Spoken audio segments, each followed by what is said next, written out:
Tuhan bekerja dengan cara yang misterius. Tidak ada yang dapat membaca pikirannya, dan tidak ada yang dapat menahan langkahnya. Tuhan bergerak dengan rahasia, mata kita tak dapat melihat gerak tangannya. Adakah yang mampu melihat tangan Tuhan ketika Dia mengirim hujan batu, menghentikan gerak bumi dari porosnya, menahan panas matahari, dan membiarkan bulan gelap gulita? Adakah yang dapat membaca pikiran Allah ketika Dia mengatur jalan hidup seorang budak menuju tahta raja, mengubah status sang narapidana menjadi penguasa kerajaan adidaya? Betapa misterius cara kerja Tuhan kita. Ketika Dia menyingkapkan kebutaan rohani agar umatnya dapat melihat jejak ribuan tentara Allah berderap, dan ketika Dia membutakan mata para musuh umatnya. Adakah yang dapat mengatur jalan pikiran Allah? Ketika Dia memakai mereka yang tidak layak menjadi layak, ketika Dia mengizinkan seorang pelacur jalanan menjadi leluhur sang juru selamat. Misterius. Dia bekerja tanpa dapat kita lihat atau dengar. Hanya keajaiban jalannya yang dapat kita nikmati. Tuhan menggores sejarah dengan pena keajaiban. Dia tersenyum melihat kebodohan dan kepanikan kita. Akal kita terlalu kecil mengenal kebesaran. Misterius. Kita hanya butuh untuk tetap percaya pada gerakan rahasia yang dikerjakannya bagi kita. Karena Tuhan bekerja dengan cara yang misterius.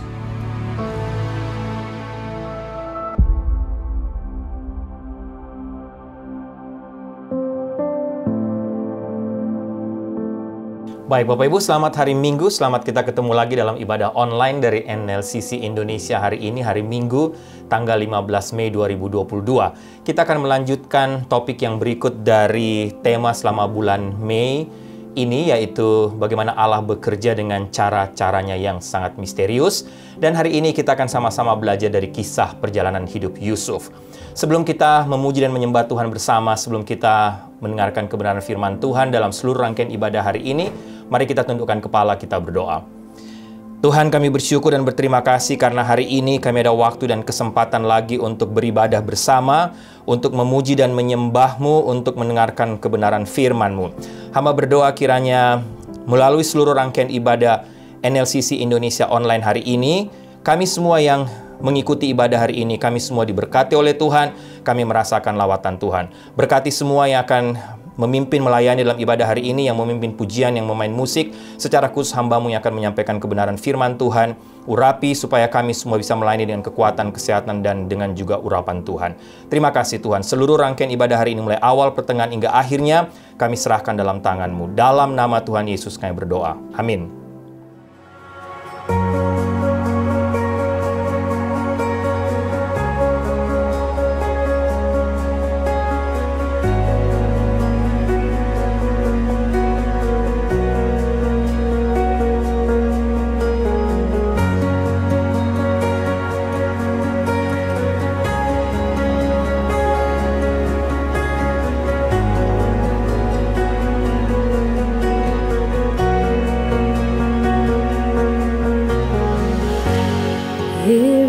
Where I lay it down, every burden, every crown.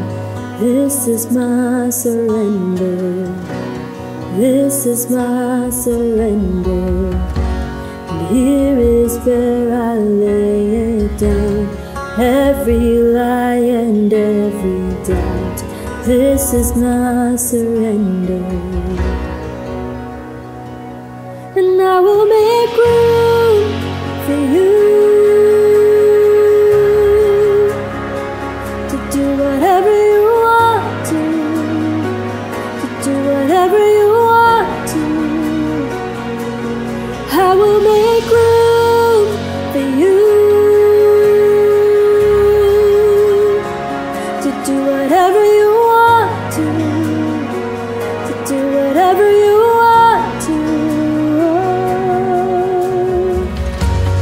Here is where I lay it down, every burden, every cloud.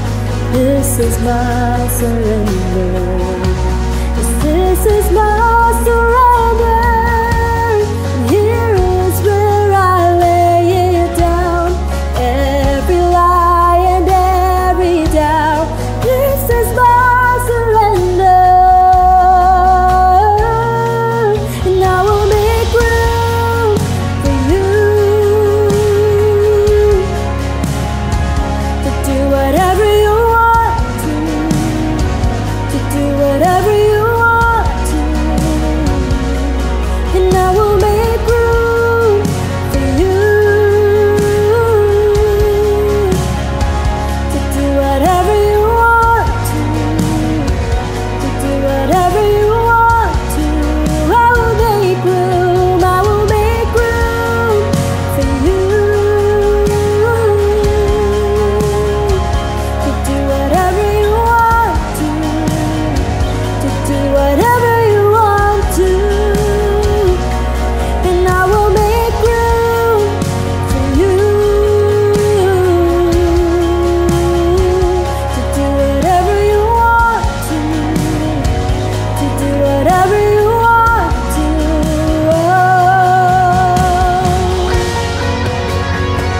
We surrender, we surrender. Jesus, we surrender,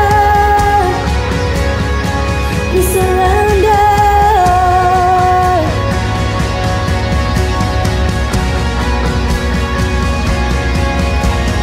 Shake up the ground of all my tradition, break down the walls of all my religion. Your way is better, your way is better.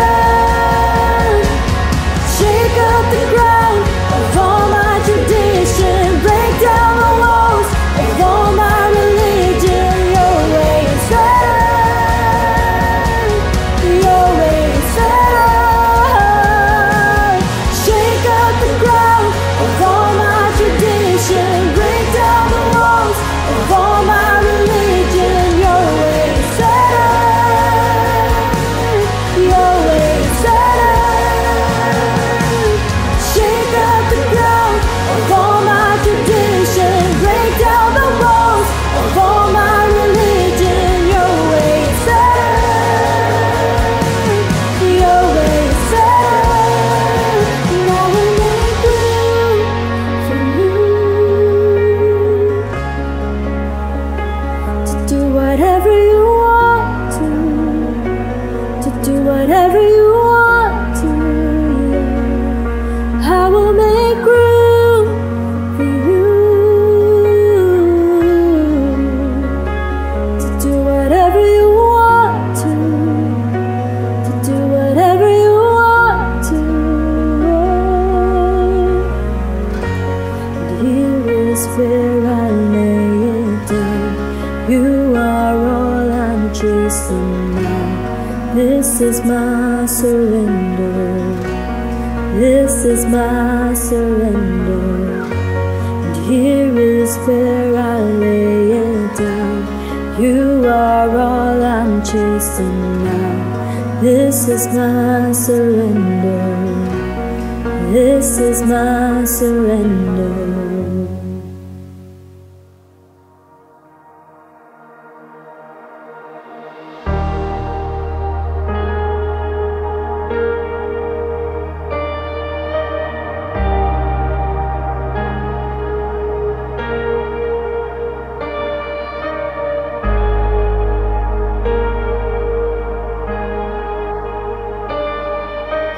I just wanna speak the name of Jesus over every heart and every mind. 'Cause I know there is peace within your presence. I I speak Jesus.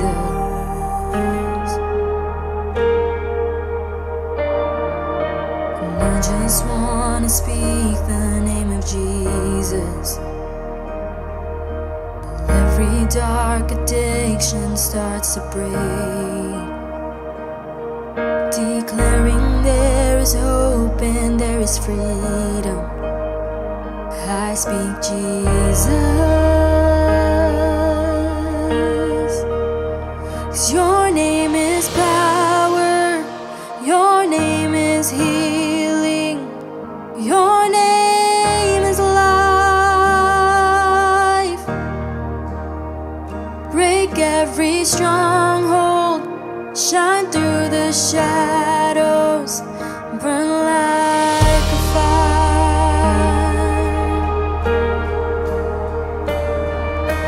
And I just wanna speak the name of Jesus over fear and all anxiety, to every soul held captive by depression. I speak Jesus. Oh, 'cause your name is power, your name is healing, your name is life. Break every stronghold, shine through the shadows, burn like a fire. Your name is power, your name is healing, your name is life. It is life. Break every stronghold, shine through the shadows, burn like a fire. Shout Jesus from the mountains, Jesus in the streets, Jesus in the darkness over every enemy. Jesus for my family, I speak the holy name, Jesus. Oh, shout Jesus from the mountains, Jesus in the streets, Jesus in the darkness over every enemy. Jesus for my family, I speak the holy name, Jesus. Your name, 'cause your name is power, your name is healing, your name is life. It is life.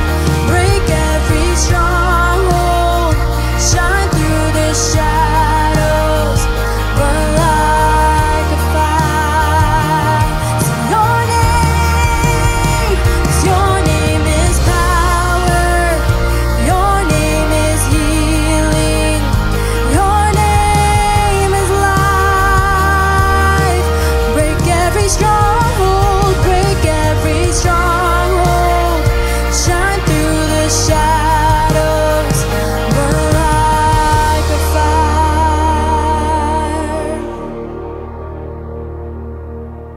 I just wanna speak the name of Jesus over every heart and every mind, 'cause I know there is peace within your presence. I speak Jesus.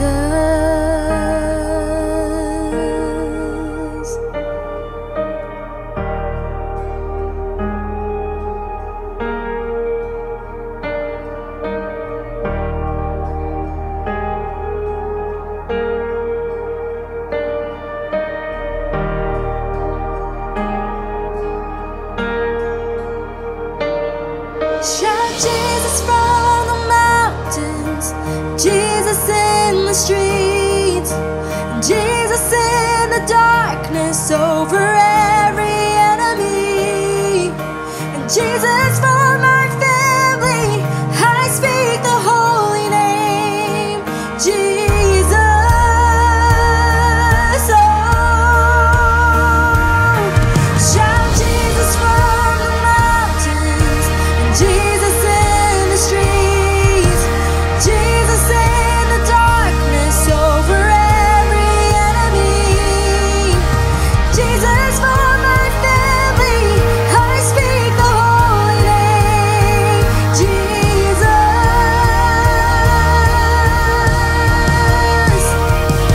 Shout Jesus from the mountains, Jesus in the streets, Jesus in the darkness over every enemy, Jesus for my family, I speak the holy name, Jesus.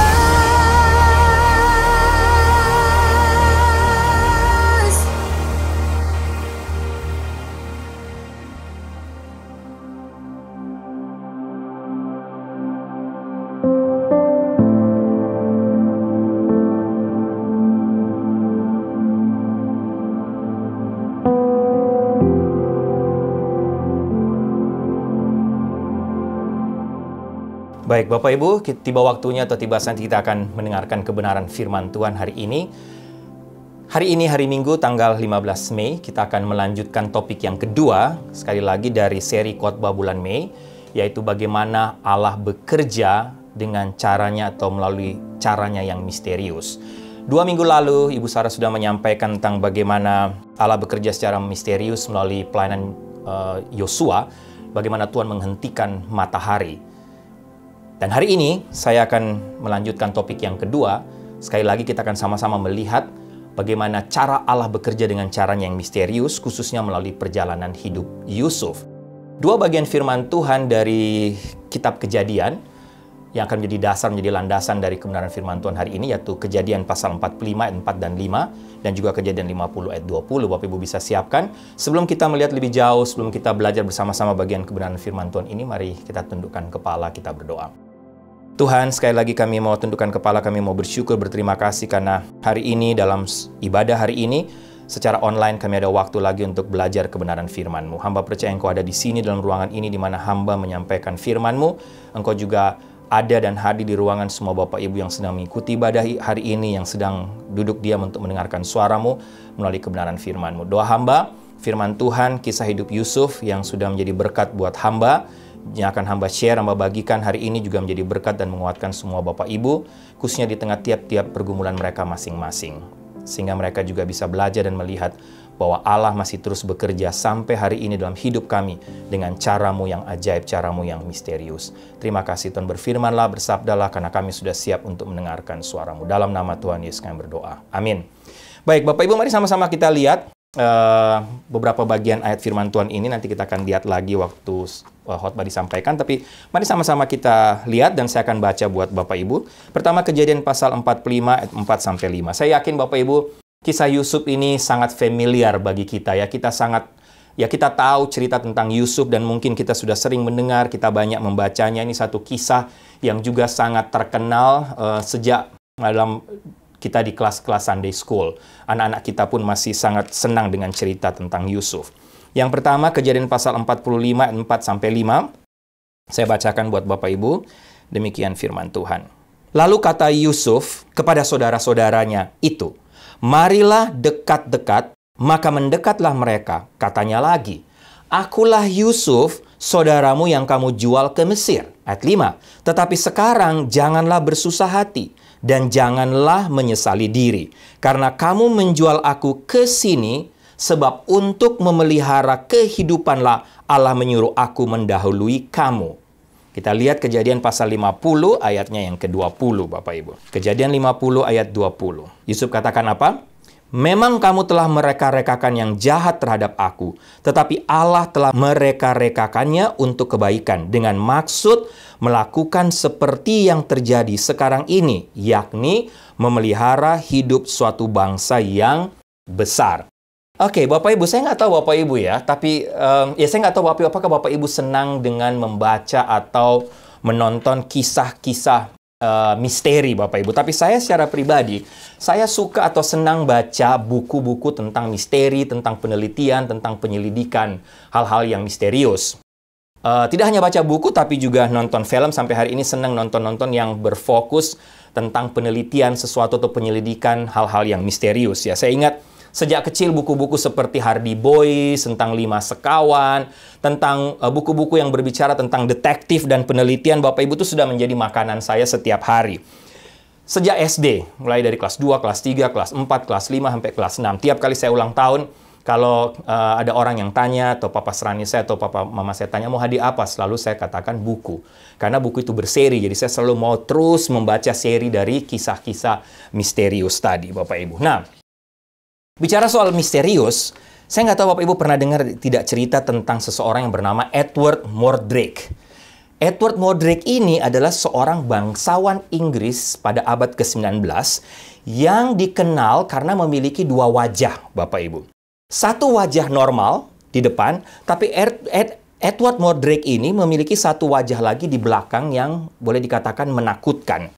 Nah, kisah Mordrake ini menjadi dikenal atau menjadi populer di Amerika ini khususnya setelah Boston atau majalah Boston Sunday Post pada tanggal 8 Desember 1895 menerbitkan sebuah artikel yang berjudul The Wonders of Modern Science tentang keberadaan manusia-manusia aneh. Dan salah satu isi dari news ini, dari artikel ini adalah tentang Edward Mordrake dengan 2 wajah, Bapak Ibu. Menarik sekali dan dikisahkan bahwa dalam artikel tadi, Mordrake ini terus-menerus diganggu oleh kembaran iblis, yang dia sebut kembaran iblisnya, yang membuatnya terjaga. Setiap malam dia tidur itu selalu terbangun, karena semacam ada suara yang terus mengganggu dia, seolah-olah semacam pembicaraan di dalam neraka, Bapak Ibu, menurut ceritanya.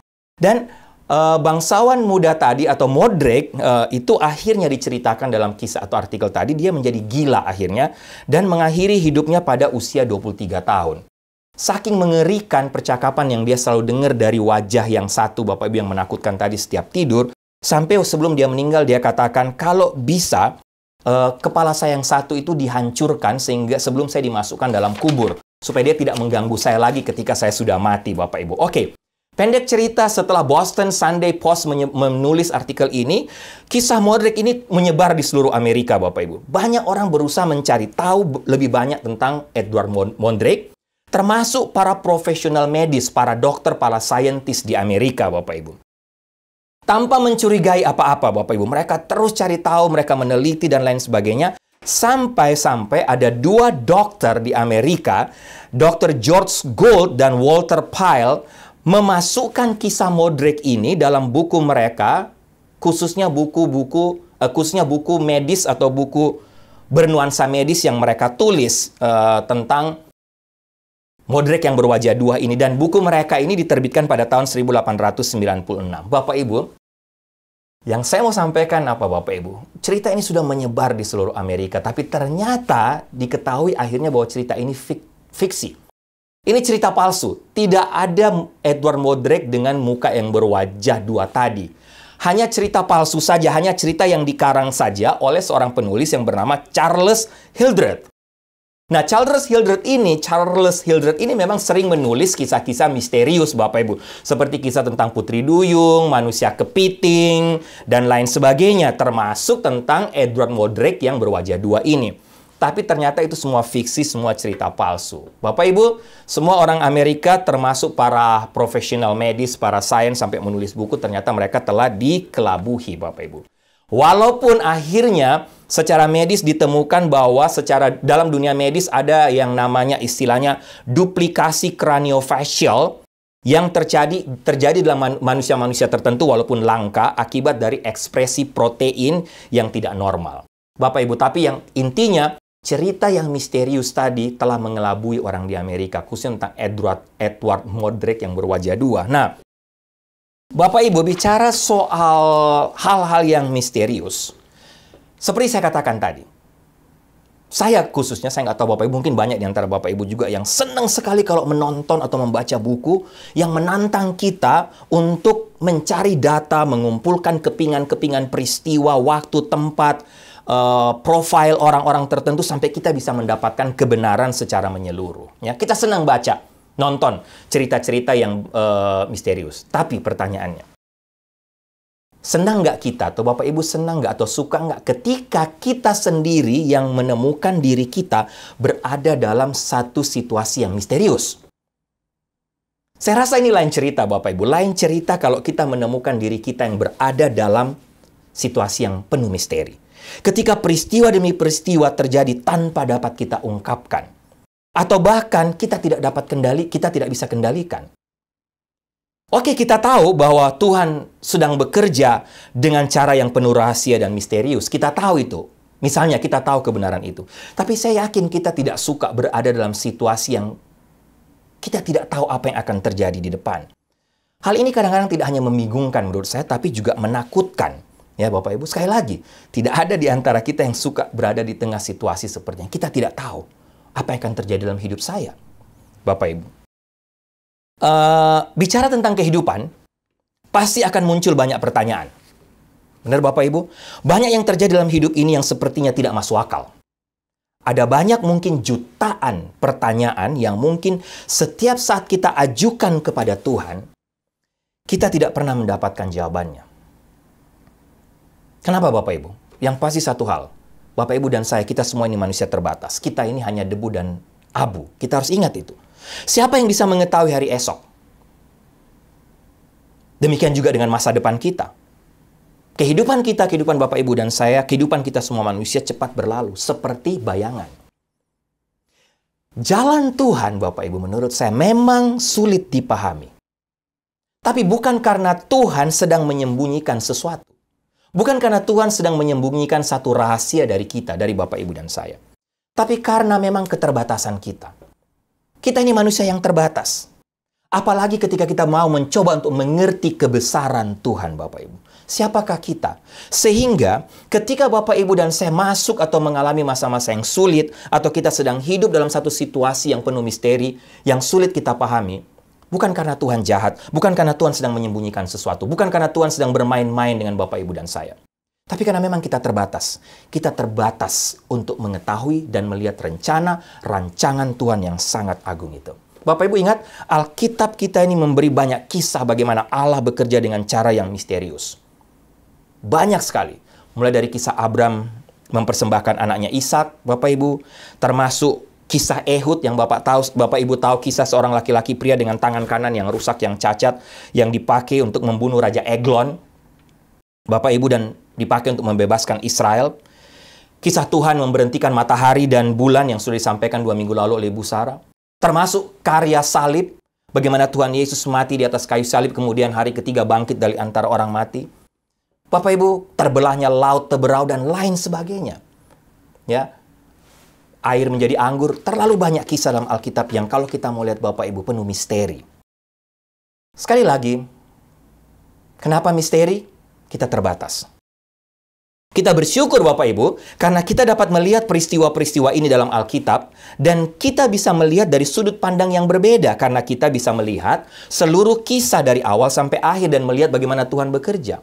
Maksud saya, kita ini bersyukur karena kalau Bapak Ibu lihat semua cerita-cerita yang misterius dalam Alkitab, kita bisa melihat cerita itu, atau kita bisa tahu bahwa oh, akhirnya happy ending, karena kita baca cerita dari awal dan kita lihat akhirnya. Tapi Bapak Ibu, saya yakin orang-orang, tokoh-tokoh dalam Alkitab, mereka-mereka yang ada dalam peristiwa pada waktu kejadian itu terjadi, waktu mereka berada dalam situasi-situasi yang penuh misterius itu, mereka juga tidak tahu apa yang akan terjadi di masa depan, Bapak Ibu. Tidak seperti Bapak Ibu dan saya yang sekarang membacanya dan melihat kisah akhirnya. Tapi mereka semua para anak Tuhan, hamba Tuhan, yang berada pada waktu dalam situasi pada masa itu. Mereka juga, saya yakin mereka bingung, mereka takut, mereka tidak tahu apa yang akan terjadi. Nah, sekarang Bapak Ibu, mari sama-sama kita lihat hidup Yusuf. Ya, kita lihat sekarang ke bagian firman Tuhan yang kita baca tadi. Sekali lagi saya yakin kisah atau cerita tentang Yusuf dalam Alkitab sudah sangat familiar bagi kita semua, sehingga saya tidak perlu cerita lagi secara detailnya. Tapi mari kita lihat kisah, khususnya pasal-pasal terakhir dari kisah hidup Yusuf ini, Bapak Ibu. Coba kita bayangkan.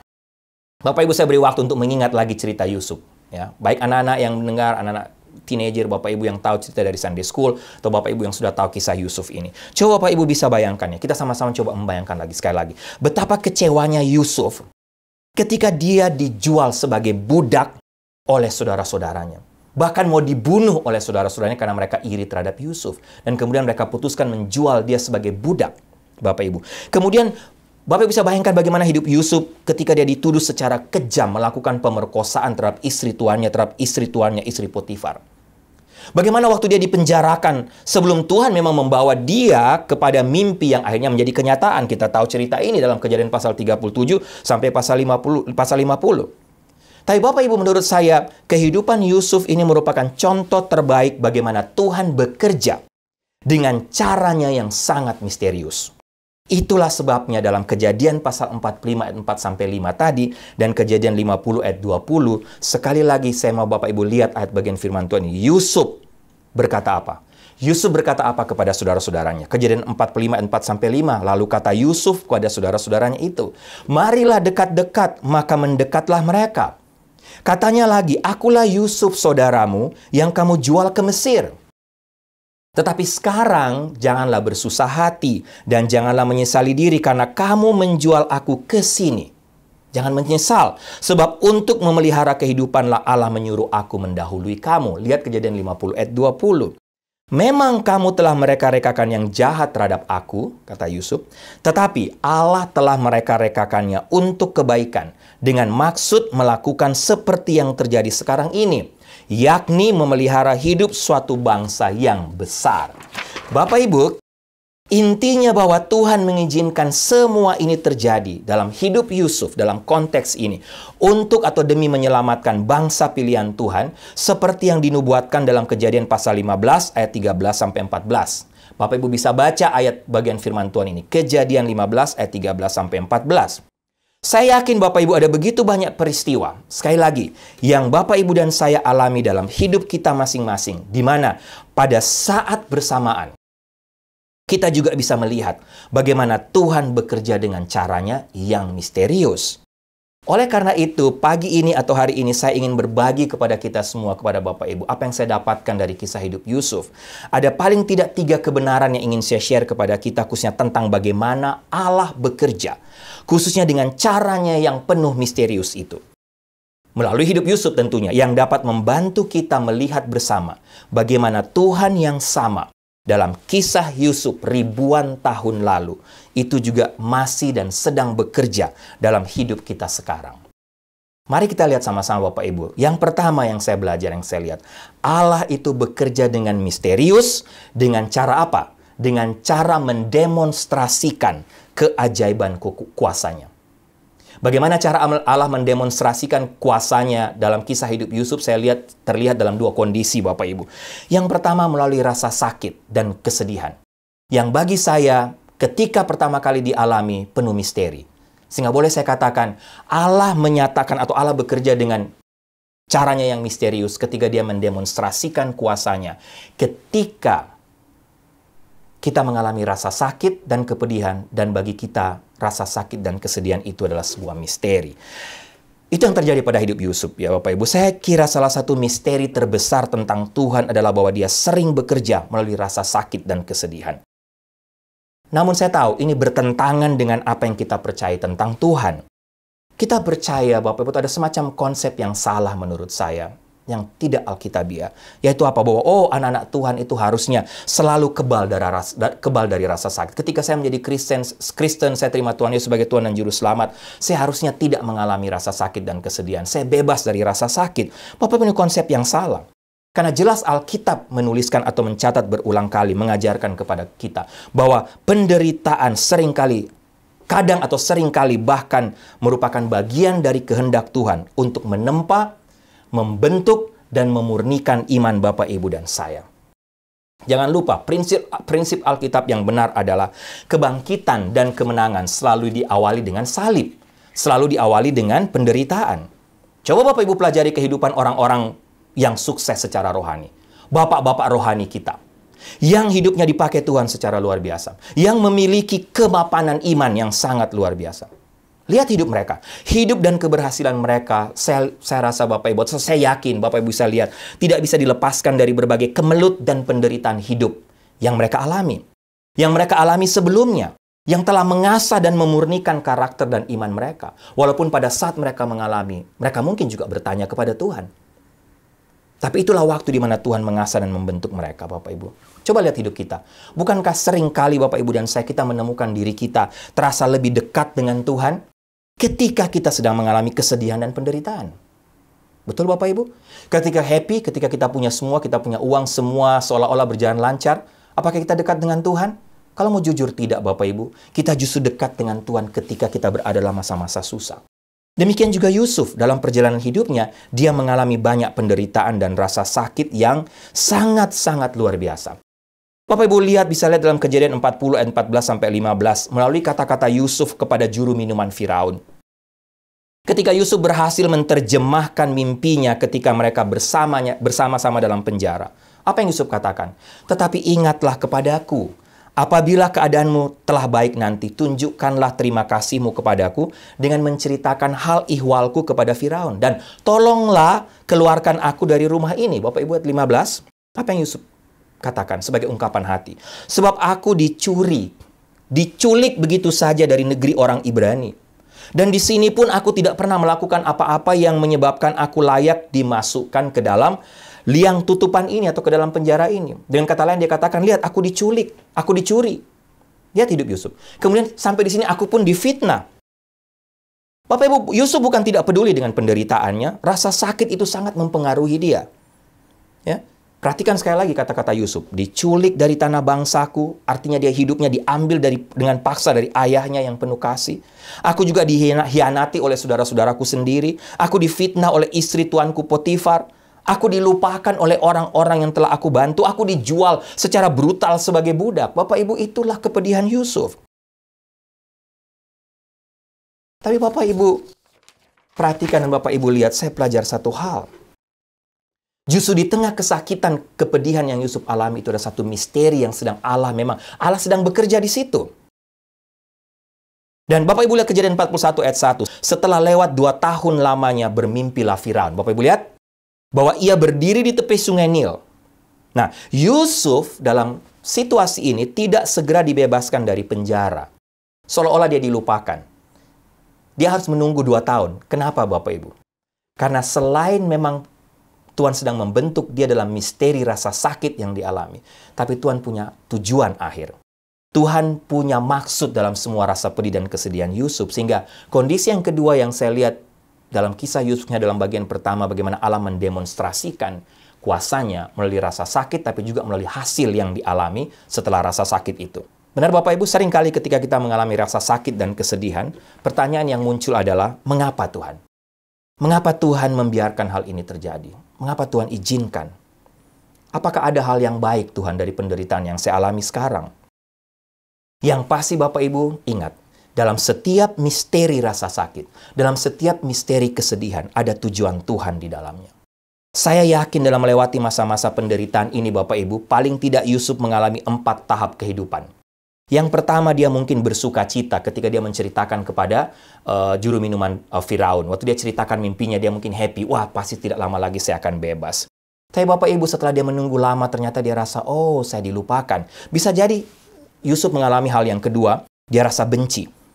Saya yakin Bapak Ibu kita semua juga begitu. Penantian yang lama seringkali membuat kita benci dan marah. Ya. Kemudian yang ketiga, saya lihat Yusuf masuk dalam tahap penyempurnaan. Di mana ketika dia sadar bahwa Tuhan ternyata sedang memurnikan hidupnya. Dia harus tunggu 2 tahun karena dia tahu Tuhan sedang memurnikan dia seperti seorang pembuat emas yang sedang memurnikan emas dari logam yang kotor untuk menjadi emas yang bernilai sangat tinggi, yang bernilai mahal. Bapak Ibu. So Yusuf bersuka cita awalnya, tapi kemudian karena dia menunggu lama, dia rasa benci mungkin. Kemudian masuk dalam tahap penyempurnaan ketika dia sadar, oh Tuhan sedang membentuk imannya untuk bergantung kepada Tuhan. Dan tahap keempat yang saya lihat adalah tahap menikmati Bapak Ibu. Tahap istirahat buat Yusuf, atau boleh saya katakan pakai bahasa tahap vacation, menikmati hasilnya. Ketika dalam Kejadian pasal 41 ayat 50, dikatakan bahwa Yusuf akhirnya menikah dengan Asnat, putri Imam Potifera di Mesir. Tahap terakhir ini Bapak Ibu kelihatan dari nama kedua anak Yusuf setelah dia menikah dengan Asnat, putri dari Imam Putifera di Mesir. Yusuf diberkati dengan 2 anak. Dan dari nama dari 2 anak ini terlihat bahwa itulah waktu di mana Yusuf menikmati, melihat bagaimana Tuhan akhirnya mengubah segala sesuatu, khususnya dalam hidupnya. Manasye yang berarti Allah telah membuat aku lupa sama sekali kepada kesukaranku dan kepada rumah bapakku. Itu anak Manasye. Anak yang kedua Efraim. Diberi nama Efraim oleh Yusuf, artinya Allah membuat aku mendapat anak dalam negeri kesengsaraanku. Sehingga Bapak Ibu sekali lagi nama kedua anak Yusuf ini berbicara tentang apa? Proses pemurnian yang Tuhan kerjakan dalam hidup Yusuf. Ketika dia mendemonstrasikan kuasanya melalui kesedihan dan penderitaan. Kedua Bapak Ibu, saya melihat kebenaran yang kedua. Tuhan bekerja dengan cara yang misterius. Bukan saja untuk mendemonstrasikan kuasanya, tapi untuk menyatakan kemuliaannya. Mari kita lihat sama-sama Kejadian 41 ayat 1 sekali Bapak Ibu. Bapak Ibu lihat sekali lagi Kejadian 41. Bapak Ibu lihat dalam bagian ini, saya melihat paling tidak ada 2 keajaiban yang terjadi dalam hidup Yusuf yang menunjukkan kepada kita bagaimana Allah bekerja dengan caranya yang misterius itu dalam rangka menyatakan kemuliaannya dan juga kebesaran kuasanya. Dalam ayat 1 sampai ayat 7, sekali lagi Bapak Ibu bisa baca Kejadian pasal 41, ayat 1 sampai 7. Di situ kita melihat dan saya menemukan keajaiban pertama dalam hidup Yusuf. Yaitu keajaiban dari mimpi yang khusus yang Tuhan berikan kepada Firaun. Ingat, Tuhan memberikan 2 mimpi yang khusus kepada Firaun. Dan kedua mimpi itu sebenarnya memiliki arti yang sama. Tapi Firaun tidak tahu apa artinya. Tapi melalui mimpi yang khusus ini, Tuhan sedang menyatakan kemuliaannya Bapak Ibu. Dengan caranya yang misterius. Sekarang Bapak Ibu lihat lagi ayat 8 sampai 14 ya. Baca, Bapak Ibu bisa baca di rumah. Ayat 8, Kejadian 41 ayat 8 sampai 14. Di sini saya melihat atau kita bisa melihat keajaiban yang kedua, yaitu keajaiban pembebasan dari Tuhan yang terjadi dalam seketika.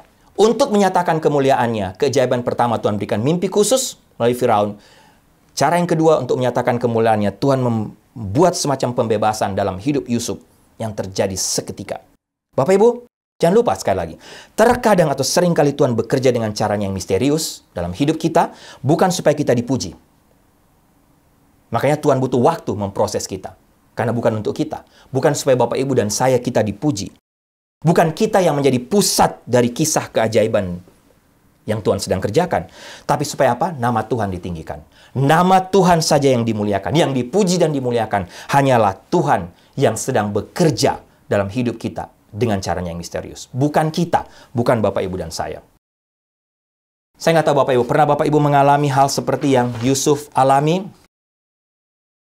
Ketika kita sedang diproses oleh Tuhan, ketika kita sedang melihat keajaiban yang Tuhan sedang kerjakan dalam hidup kita, kalau Bapak Ibu pernah alami, garis bawahi, ingat, belajar dari Yusuf. Semua itu bukan supaya kita dilihat orang, supaya bukan kita yang dipuji orang dan katakan, wah hebat, luar biasa imannya.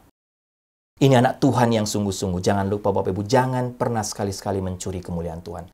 Biar lewat semua keajaiban yang kita alami, melalui cara Tuhan bekerja yang misterius, nama Tuhan ditinggikan, nama Tuhan dimuliakan Bapak Ibu. Saya ingat sekali lagi, mungkin Bapak Ibu yang di Downey ingat cerita ketika kita mau di Downey sedang mencari tempat untuk mendapatkan tempat yang lebih murah karena kita tidak sanggup lagi membayar rent di gereja kita di Downey. Bapak Ibu, Lord Grace of Downey ketika, ya kita nggak sanggup lagi bayar lah istilahnya karena terlalu mahal. Sehingga kita berdoa kepada Tuhan, sama-sama berdoa, semua jemaat kita berdoa supaya Tuhan memberikan kita satu tempat yang baru, dapat tempat yang baru tapi juga lebih murah sehingga kita bisa membayar biaya bulanannya. Pendek cerita Bapak Ibu, kita keliling, sudah cari tempat di mana-mana. Bapak Ibu ingat ceritanya.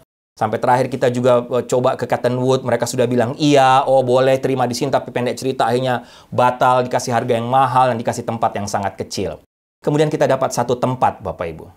Kalau Bapak Ibu ingat, dan kita pergi tinjau tempat itu, majelis tinjau dan semuanya sudah oke, semua senang, semua cocok dengan harganya.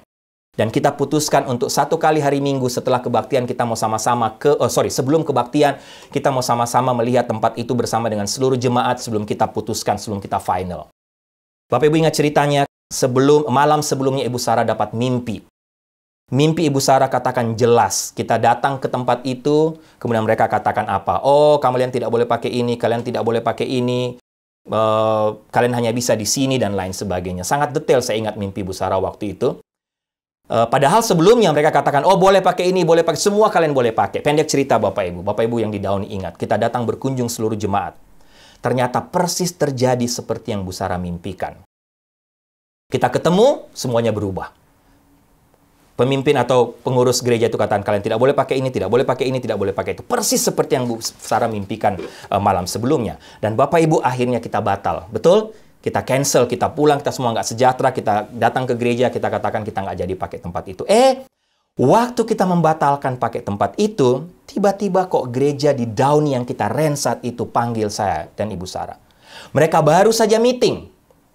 Dan mereka sendiri katakan, kami kaget kok hasil meeting semua setuju untuk menurunkan harga rent kita waktu itu. Dan lead pastor yang ada waktu itu di situ panggil saya, dia katakan, bagi saya ini juga cara Tuhan yang ajaib, Pastor Ricky.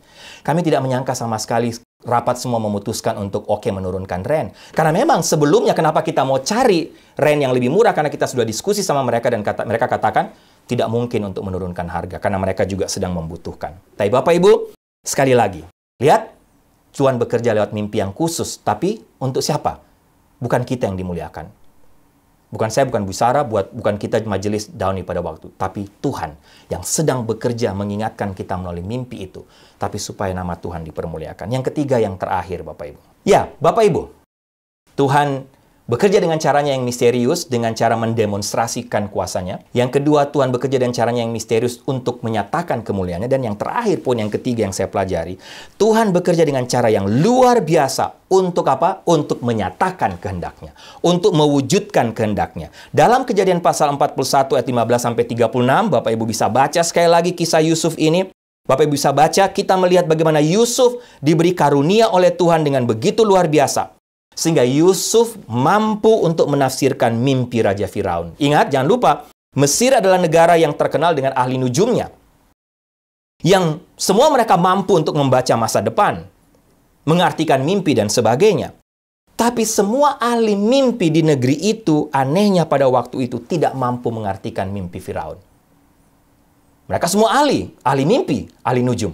Tapi kenapa waktu mimpi Firaun tidak satu pun bisa menafsirkan? Hanya Yusuf yang akhirnya Tuhan pakai dengan karunia khusus untuk mengartikan mimpi itu. Dan Bapak Ibu sudah tahu Yusuf mengartikan mimpi Firaun itu bahwa akan terjadi di Mesir dalam 14 tahun ke depan. 7 tahun masa kemakmuran, 7 tahun masa kelaparan. Yusuf sanggup mengartikan. Siapa yang beri kemampuan itu Bapak Ibu? Tuhan. Tidak lain Tuhan. Apa tujuannya? Jelas. Agar kehendaknya dapat tergenapi. Kehendaknya bisa tergenapi dalam kehidupan Yusuf. Karena memang Tuhan mau memakai Yusuf untuk menyelamatkan. Tidak saja bangsa Mesir waktu itu.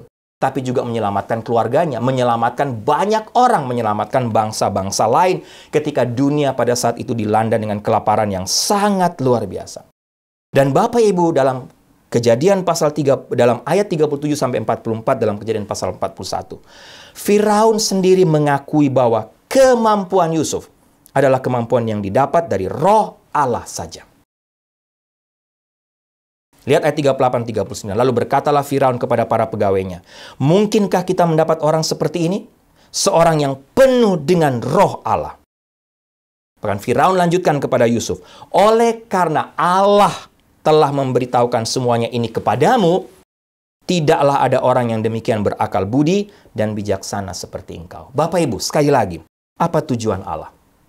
Tidak lain adalah dalam rangka membawa penggenapan janji, membawa penggenapan nubuat dan kehendak Allah bagi umat pilihannya. Nubuat dalam Kejadian pasal 15 akhirnya tergenapi. Tapi juga nubuat Allah bagi masa depan Yusuf. Melalui kedua mimpinya waktu dia masih kecil, yang dia ceritakan kepada saudara-saudaranya dan membuat saudaranya sangat marah, termasuk ayahnya marah dan benci kepada Yusuf.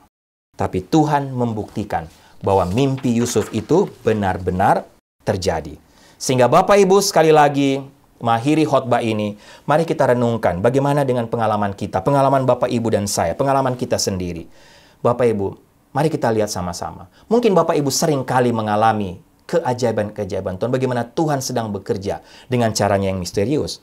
Atau Mungkin Bapak Ibu sedang mengalami sekarang satu situasi, satu pengalaman hidup, kepahitan, kesedihan, rasa sakit. Yang Bapak Ibu katakan kepada Tuhan, Tuhan, aku tidak mengerti.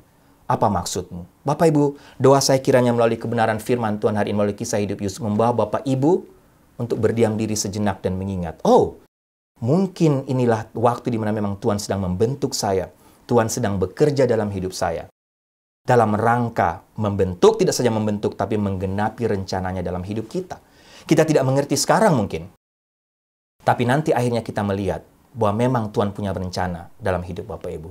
Sehingga saya mau Bapak Ibu melalui kebenaran firman Tuhan ini, kita semua tidak, kalau kita pernah mengalaminya, mari kita memuji Tuhan, memuliakan Tuhan, kita tahu semuanya untuk kemuliaan Tuhan, bukan untuk kita. Tapi kalau Bapak Ibu sedang mengalami dalam situasi di mana Bapak Ibu bertanya-tanya, Bapak Ibu tidak mengerti, mengapa Bapak Ibu mengalami ini dan itu, mengapa Bapak Ibu sedang mengalami rasa sakit. Ingat, Tuhan mungkin sedang bekerja, atau mungkin bukan. Tuhan pasti sedang bekerja dalam hidup Bapak Ibu. Walaupun caranya yang penuh misteri, tapi untuk menyatakan kemuliaannya, untuk menyatakan kehendaknya dalam hidup kita. Baik, Bapak Ibu, saya akan mengakhiri khotbah saya dengan satu artikel yang menuliskan tentang penelitian terbaru tentang DNA manusia. Yang ditulis oleh seorang yang bernama Gina Kolata dari New York Times, yang menceritakan atau melaporkan sebuah penelitian DNA baru yang baru-baru ini diterbitkan, dan menurut Gina akan lebih banyak lagi diterbitkan di beberapa jurnal-jurnal ilmiah terkemuka, tidak saja di Amerika ini, tapi di seluruh dunia. Nah, penelitian apa Bapak Ibu? Penelitian tentang yang namanya genom. Genom ini adalah, boleh saya katakan secara disimpulkan, genom itu adalah keseluruhan informasi genetik sel manusia, sel kita, yang dikemas dengan setidaknya dalam 4 juta saklar, pakai bahasa saklar atau switcher gen ya. Switcher gen yang berada dalam potongan-potongan DNA untuk sebagai penyambung, sebagai saklar, yang dulunya para ahli mengatakan itu tidak ada gunanya dalam tubuh manusia, tidak ada gunanya, bahkan disebut sebagai trash, sampah Bapak Ibu. Tapi ternyata dalam penemuan terbaru yang melibatkan 440 ilmuwan dari 32 laboratorium di seluruh dunia, ternyata menemukan bahwa genom tadi atau yang saklar 44 juta saklar tadi Bapak Ibu, itu memainkan peran yang sangat penting dalam mengendalikan sel-sel kita. Bagaimana sel, organ, dan jaringan-jaringan dalam tubuh kita itu berperilaku, Bapak Ibu. Nah, waktu para ilmuwan itu menyelidiki sampah yang mereka sebut sampah tadi, yang adalah bagian DNA yang boleh dikatakan genom atau sebutan lain non-gen, sebenarnya mereka temukan satu, boleh dikatakan satu sistem yang sangat kompleks, sistem yang sangat rumit, yang ternyata mengontrol seluruh gen kita, Bapak Ibu.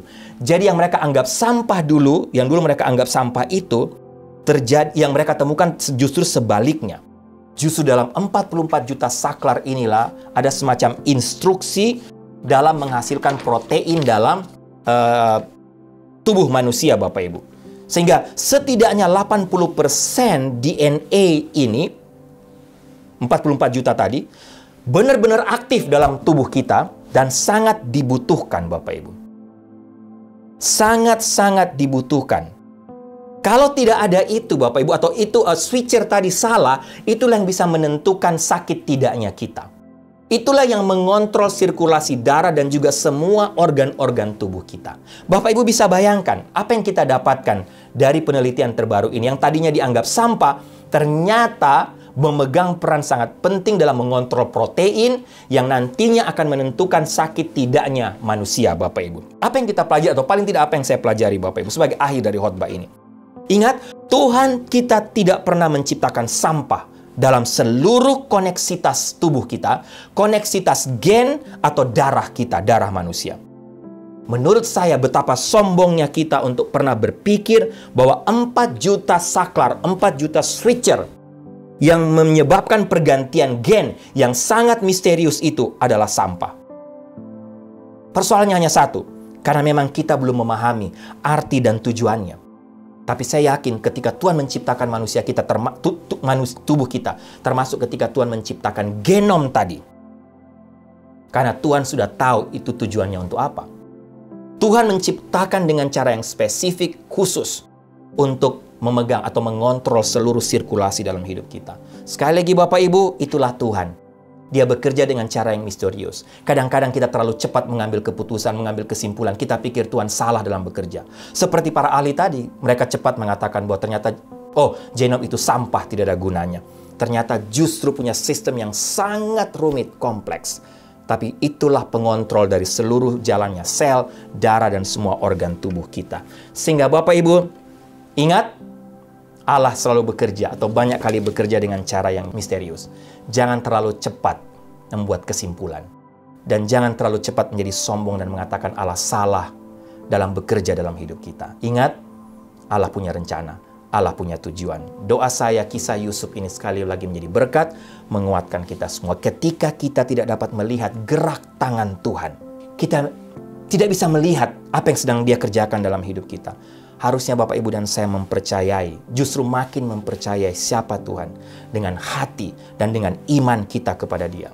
Meskipun tersembunyi dan nampak penuh rahasia Bapak Ibu, tapi Tuhan melakukan begitu banyak keajaiban dalam situasi-situasi dalam hidup kita. Karena Tuhan memang sedang bekerja dan sedang memurnikan Bapak, Ibu, dan saya. Amin. Mari kita tundukkan kepala, kita berdoa. Tuhan, terima kasih untuk kebenaran firman-Mu. Terima kasih sekali lagi hari ini kami belajar dari perjalanan hidup Yusuf. Khususnya melihat bagaimana Engkau bekerja dengan cara-Mu yang misterius. Tapi kami belajar, ternyata Tuhan, di tengah misterinya hidup kami, di tengah banyaknya kejadian, bahkan termasuk kepedihan dan kesakitan yang kami alami, justru Engkau sedang bekerja. Engkau sedang mendemonstrasikan kuasa-Mu. Engkau sedang menyatakan kemuliaan-Mu. Dan Engkau sedang menyatakan kehendak-Mu dalam hidup kami.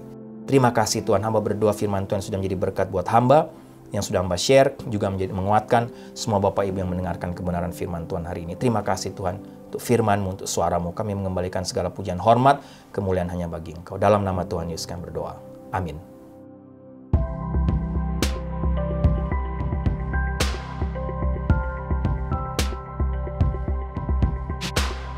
Baik Bapak Ibu, doa saya kita semua diberkati oleh kebenaran firman Tuhan hari ini melalui kisah perjalanan hidup Yusuf, khususnya dengan melihat bagaimana cara Allah bekerja dengan caranya yang ajaib, caranya yang misterius melalui kehidupan Yusuf.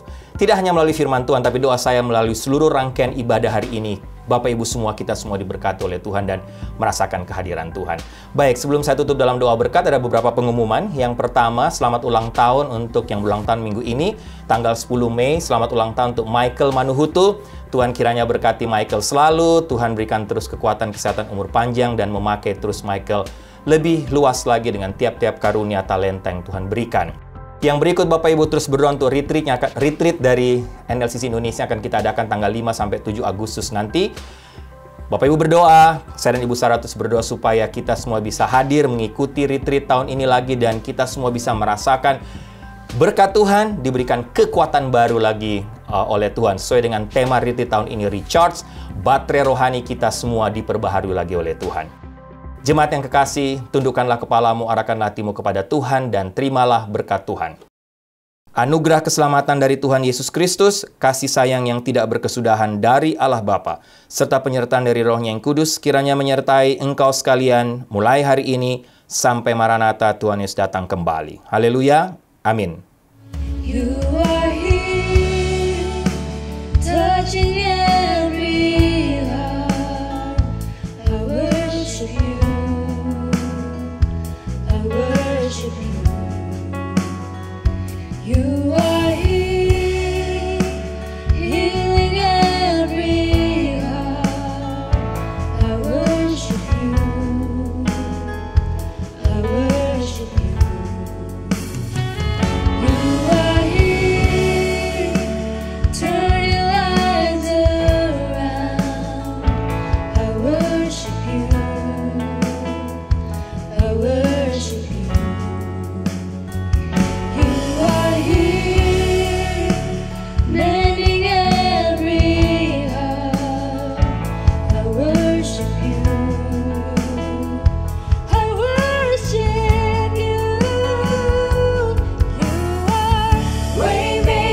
Miracle worker, promise keeper, light in the darkness.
who you are.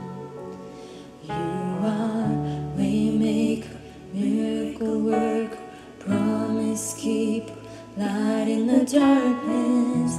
My God, that is who you are, and that is who you are.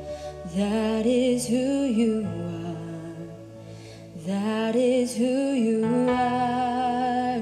That is who you